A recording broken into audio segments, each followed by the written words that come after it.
नमस्कार दोस्तों, UP triple S C lectures online में आप सभी लोगों का स्वागत है। हमारी ईमेल आईडी है uptripplesclecturesonline@gmail.com। तो आप सभी लोगों की अगर कोई क्वेरीज हैं तो आप इस आईडी पे हमसे सीधे संपर्क कर सकते हैं या फिर आप सीधे कमेंट के माध्यम से हमसे जानकारी प्राप्त कर सकते हैं।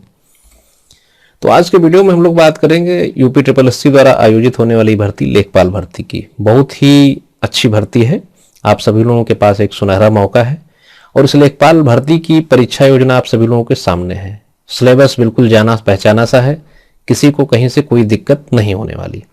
इसमें आपको जो है 4 सेक्शन होंगे, चारों सेक्शन 25-25 नंबर का होगा और 25-25 प्रश्न आपको देखने को मिलेंगे। समय आपको 2 घंटा मिलेगा, यानी कि 120 मिनट का। सामान्य हिंदी 25 अंक होंगे, 25 प्रश्न होंगे और 25 अंक की। गणित आपके जो है 25 प्रश्न होंगे 25 नंबर के लिए और सामान्य ज्ञान आपका होगा 25 प्रश्न 25 अंकों के लिए। और इसके अलावा एक अलग सा चैप्टर इसमें पूछा जाता है, ग्राम समाज एवं विकास। इसके भी आपको 25 क्वेश्चन देखने को मिलेंगे, निर्धारित अंक इसके 25 हैं। टोटल आपको 100 प्रश्नों का सामना करना है और 100 मैक्सिमम नंबर लाने हैं। अब आपको बता दें, इसमें जो है नेगेटिव मार्किंग भी होती है, यानी कि 1/4 अंक जो है आपके काट लिए जाते हैं। ठीक है, यानी कि 25% की जो है आपकी नेगेटिव मार्किंग हुई। तो ये हम लोग बात कर लिए लेखपाल भर्ती के सिलेबस की। हम लोग थोड़ा सा लेखपाल के बारे में जान लेते हैं। तो मैं बता दूं लेखपाल क्या है। लेखपाल गांव स्तर का एक सरकारी कर्मचारी होता है। 1906 तक जो है इसके कार्यों का भुगतान जो है गांव द्वारा स्वयं किया जाता था। ठीक है, तो ये क्या है, एक ग्राम स्तर का जो है सरकार का प्रतिनिधि होता है। अब क्या होता है, अब सरकार के द्वारा इसको जो है वेतन का भुगतान किया जाता है और ये इस प्रकार से एक सरकारी कर्मचारी हो जाता है। ठीक है, इसके अंडर में एक गांव या फिर कई गांव हो सकते हैं। इनके कार्य की बात कर लें लेखपाल के, तो लेखपाल का कार्य बिल्कुल सिंपल सा है। उसके अधिकार क्षेत्र में जो गांव आते हैं वहां के खेती संबंधी सभी कागजात जो है, जिन्हें हम लोग जो है भू अभिलेख या फिर आप जो है लैंड रिकॉर्ड कह सकते हैं। ठीक है, लैंड रिकॉर्ड, ठीक है, भू अभिलेख जो है उसके पास रहते हैं। मान लीजिए कोई किसान अपनी जमीन के संदर्भ में कोई जानकारी चाहता है तो लेखपाल जो है सरकारी शुल्क लेकर उसे जानकारी उपलब्ध करा देता है। ठीक है, लेखपाल क्या करता है, अपने कागजात में खेत का नाम, लगान व उसके मालिक का नंबर, उसका मालिक का नाम आदि जो है नोट करता रहता है।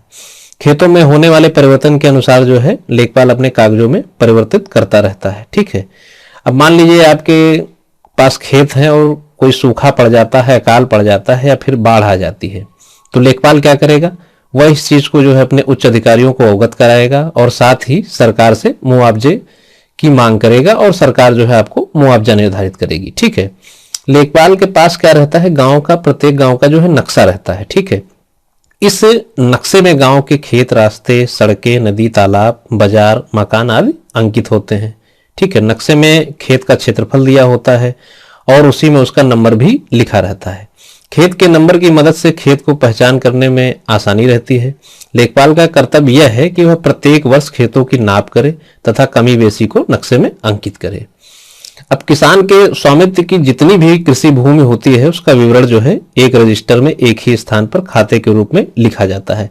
इसे हम लोग क्या कहते हैं, इसे हम लोग जो है जमाबंदी कहते हैं। ठीक है, नोट कर लीजिएगा, जमाबंदी, इसे हम लोग जमाबंदी कहते हैं।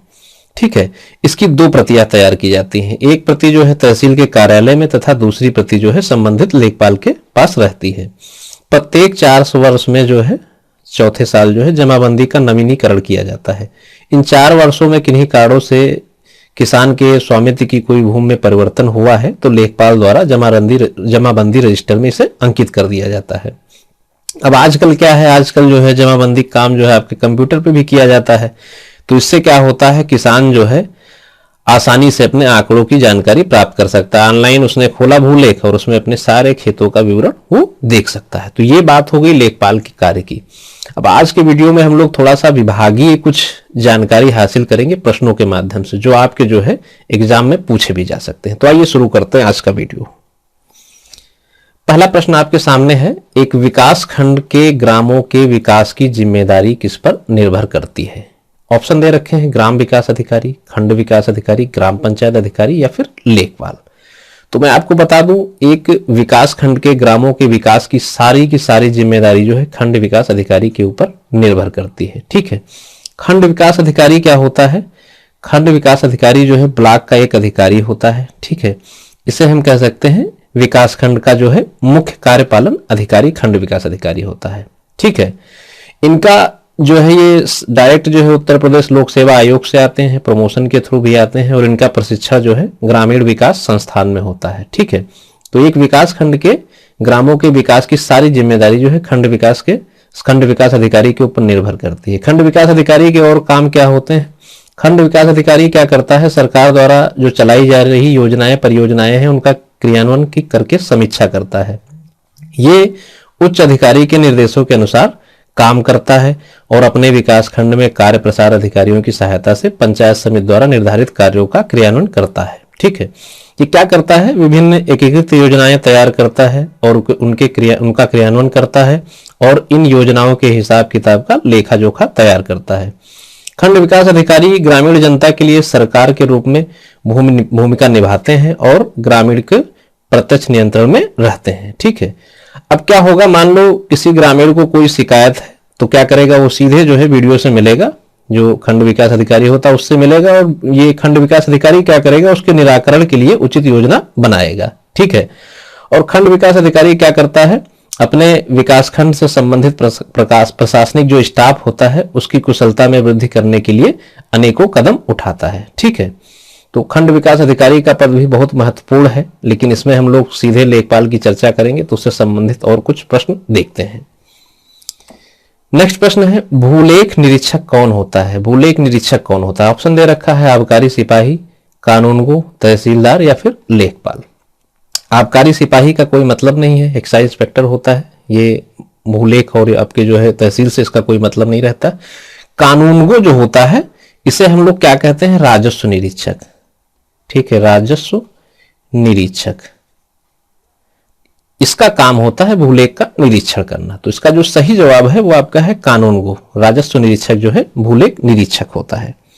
नेक्स्ट प्रश्न हम लोग देख लेते हैं, अमीन कौन होता है? ठीक है, अमीन के बारे में आप सभी लोगों ने सुन रखा होगा, तो उसको पूछा गया कि अमीन कौन होता है। ऑप्शन में दे रखा है भू राजस्व की वसूली करने वाला, खसरे में कृषि आंकड़े और खतौनी के लिए आवश्यक तथ्यों का उल्लेख करने वाला, चकबंदी विभाग का प्रमुख, किसानों की बिखरी जोतों को इकट्ठा करता है। तो अमीन कौन होता है भाई? अमीन होता है जो भू राजस्व की वसूली करता है, उसे हम लोग क्या बोलते हैं? अमीन। अब बात आती है खसरे में कृषि आंकड़े और खतौनी के लिए आवश्यक तथ्यों का उल्लेख करने वाला, इसे हम लोग क्या कहेंगे? इसे हम लोग बोलेंगे लेखपाल। ठीक है, लेखपाल। लेखपाल क्या करता है? खसरे में कृषि आंकड़े और खतौनी के लिए आवश्यक तथ्यों का उल्लेख करता है। चकबंदी विभाग का प्रमुख कौन होता है? चकबंदी विभाग का प्रमुख होता है चकबंदी आयुक्त। चकबंदी आयुक्त। चकबंदी से इसलिए प्रश्न उठ रहे हैं क्योंकि जो है इसमें भी चकबंदी लेखपालों की भी नियुक्ति होती है ना। जैसे राजस्व लेखपाल होते हैं वैसे आपके जो है चकबंदी लेखपाल भी होते हैं। फिर है किसानों की बिखरी जोतों को इकट्ठा करता है। कौन करता है भाई? चकबंदी विभाग करता है किसानों की बिखरी जोतों को इकट्ठा करना, उसका काम होता है चकबंदी विभाग। और आपका जो है चकबंदी लेखपाल जो है इसका देखरेख करता है। ठीक है, नेक्स्ट हम लोग देख लेते हैं, पूछा गया है लेखपाल कौन होता है। लेखपाल के बारे में मैंने बहुत सारे तथ्य आपको वीडियो शुरू होने से पहले बता दिए थे, एक बार ध्यान दे लीजिएगा उस पर। ऑप्शन में दे रखा है ग्राम स्तर का सरकारी कर्मचारी, मैंने बताया था, बिल्कुल सही है। गांव का प्रत्येक वर्ष पर खेत पर आकर निरीक्षण करने वाला कर्मचारी। जब गांव में प्रत्येक वर्ष खेत पर आकर निरीक्षण करता है तो इसे हम लोग पड़ताल भी कहते हैं। लेखपाल पड़ताल करने आया है। फिर आपका दिया गया है, ये भी आपका सही है। फिर आपका दिया गया है पटवारी। पटवारी शब्द अभी बिहार वगैरह में वैकेंसी आती तो कहते पटवारी की नियुक्ति हो रही। पटवारी मतलब लेखपाल ही होता है। ठीक है, शेरशाह सूरी ने जो है पटवारी शब्द का प्रारंभ किया था। किसने किया था? शेरशाह सूरी। शेरशाह सूरी, इन्होंने जो है पटवारी शब्द का प्रारंभ किया था। बाद में चल के चौधरी चरण सिंह की जब सरकार थी तो इसको नाम बदलकर लेखपाल कर दिया गया था। ठीक है, ऑप्शन डी दे रखा है उपरोक्त सभी, तो यही आपका जो है बिल्कुल सही ऑप्शन होगा। ये तीनों जो है लेखपाल के संदर्भ में ही हैं। नेक्स्ट हम लोग देख लेते हैं, खसरे में कुल कितने खाने यानी कि कॉलम्स होते हैं? खसरे में कुल कितने कॉलम्स होते हैं? ऑप्शन दे रखा है 22, 13, 18 एंड 26। तो खसरे में मैं आपको बता दूं जो है टोटल 22 कॉलम्स होते हैं। इसके अलावा जो आपका 13 खाने दे रखा है, 13 कॉलम्स किसमें होते हैं? खतौनी में होते हैं। नोट कर लीजिएगा, ये क्वेश्चन अक्सर पूछा ही जाता है। नेक्स्ट है, उत्तर प्रदेश में लेखपाल सेवा नियमावली कब बनी? उत्तर प्रदेश में लेखपाल सेवा नियमावली कब बनी? ऑप्शन दे रखा है 2001, 2004, 2006, 2010। तो मैं आपको बता दूं 2006 में उत्तर प्रदेश में लेखपाल सेवा नियमावली बनी थी। नेक्स्ट देखते हैं, तहसील स्तर पर राजस्व प्रशासनिक अधिकारी कौन होता है? बहुत ही इंपॉर्टेंट प्रश्न है। तहसील स्तर पर राजस्व प्रशासनिक अधिकारी कौन होता है? ऑप्शन में दे रखा है तहसीलदार, लेखपाल, राजस्व निरीक्षक या फिर खंड विकास अधिकारी। तो खंड विकास अधिकारी होगा नहीं, क्योंकि ये ब्लॉक में होता है, ये पहले ही कट गया।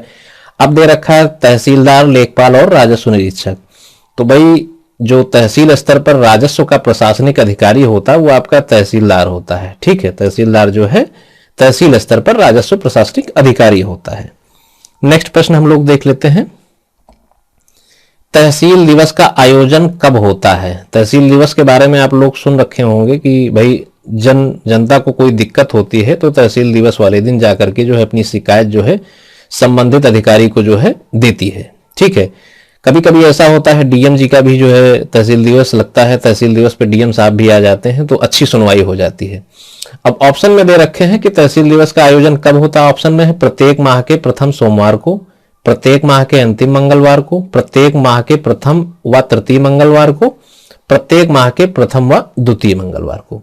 तो तहसील दिवस का जो आपका आयोजन होता है वो प्रत्येक माह के प्रथम और तृतीय मंगलवार को होता है। ऑप्शन नंबर सी इसका बिल्कुल सही जवाब है।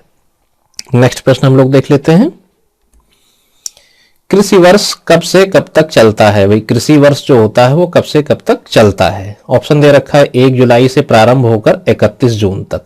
ठीक है, 1 जुलाई से प्रारंभ होकर 30 जून तक, 1 जून से प्रारंभ होकर 31 जुलाई तक, 1 जुलाई से प्रारंभ होकर 31 मार्च तक।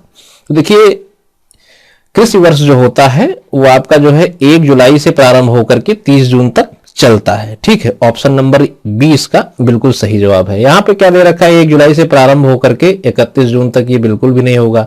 जून जो है आपका 30 तक होता है, 31 जून की कोई डेट ही नहीं होती। ठीक है, 1 जून से प्रारंभ होकर के 31 जुलाई तक होगा ही नहीं, 1 जुलाई से प्रारंभ होकर 31 मार्च तक संभव ही नहीं है। तो इसका जो सही जवाब है ऑप्शन नंबर बी है, 1 जुलाई से प्रारंभ होकर के 30 जून तक आपका जो है कृषि वर्ष चलता है। नेक्स्ट हम लोग देख लेते हैं, ये आज का आखिरी प्रश्न होगा। तो भाई आज का लास्ट प्रश्न हम लोग देख लेते हैं। पूछा गया है चकबंदी लेखपाल चकबंदी आयुक्त के अधीन होते हैं, लेकिन राजस्व लेखपाल किसके अधीन होते हैं? अच्छा प्रश्न है। ऑप्शन में दे रखा है जिलाधिकारी, जिला विकास अधिकारी, तहसीलदार एवं जिला कृषि अधिकारी। तो चकबंदी लेखपाल क्या होता है? वो चकबंदी आयुक्त के अधीन काम करते हैं, लेकिन पूछा गया है राजस्व लेखपाल किसके अधीन काम करेंगे? सिंपल सी बात है, जिलाधिकारी के अधीन काम करेंगे। जो डिस्ट्रिक्ट मजिस्ट्रेट होता है ऑलमोस्ट सारे अधिकारी जो है, कर्मचारी जो है उसके काम करते हैं उसके अंडर में। अब यहाँ पे एसडीएम का कोई ऑप्शन नहीं दिया गया। मैं आपको बता दूं एसडीएम के पास पावर होती है लेखपाल का ट्रांसफर करने की। मान लीजिए वो किसी ग्राम में तैनात है, अगर उसको किसी दूसरे ग्राम से अटैच करना है तो एसडीएम उसका जो है ट्रांसफर करेगा, उसे दूसरे ग्राम में तैनात करेगा।